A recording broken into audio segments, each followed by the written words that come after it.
by President Trump. He declared he was not going to call China a currency manipulator. What do we learn from that report from the Treasury Department? So what we saw in the report is that as President Trump had sort of signaled in advance, they did not label China a currency manipulator. We did see slightly more hawkish language surrounding China, saying that China has an extremely large and persistent bilateral trade surplus with the U.S. So that was a little bit more aggressive than the language we've seen in the past. But broadly, this was consistent with what reports from the Treasury have said before, really saying that countries shouldn't be manipulating their currencies, but not signaling China out as someone who is. Let me pull up this tweet from President Trump, tweeted over the weekend, mentioning the currency manipulation.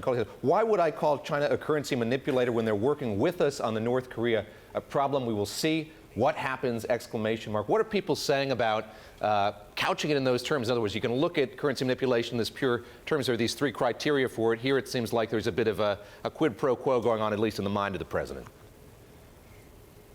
Right, it's an interesting question. So when you look at the actual report, it's very clear from the Treasury that they're looking at China and saying that China doesn't fit our three criteria, as you mentioned, for being a currency manipulator. It does have this big trade surplus, but it doesn't meet the other two requirements. Whereas this tweet from Trump does seem to indicate that there was a little bit more of a sort of calculus behind this decision. Kevin, on the subject of using trade and trade policy as a weapon in this war over or with North Korea, what's the administration saying about how much their hope is that they can wage this on an economic front less than a military one? Well, this is a reversal, and I think that what we're seeing here is that the candidate, Donald Trump, is very different in terms of President Trump as he's choosing to govern, because what he's done, to Jeanna's point, is juxtapose foreign policy with economic policy in terms of bringing global leaders to the table to negotiate to address foreign policy. We, of course, just had a host of meetings with Secretary of State Rex Tillerson in which he was able to send some type of signals to his Russian counterparts, again, that they are playing a global chess game in which they are going to bring the Chinese to the table in order to perhaps give a little bit on currency manipulation and get a little bit on things like autos, as well as, again, to put pressure on the North Koreans. Jeanna, what does it mean to be on a Treasury watch list or be a currency that's being watched by the Treasury Department? China, of course, has been in that position before. What does it mean in effect?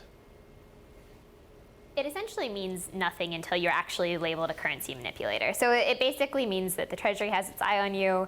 You potentially could be labeled a currency manipulator if you intervene in your currency markets going forward. But for the time being, it's not hugely significant. And like you just mentioned, it's something that's happened consistently in the past. This isn't new news in the sense of being on a watch list. Jeanna, last question to you just about the degree to which this administration has been jawboning the currency. Is the expectation here that that is going to continue, or by having this report from the Treasury Department, by having President Trump say that he's not going to declare China a currency manipulator, are you expecting, or others expecting, this is now behind us?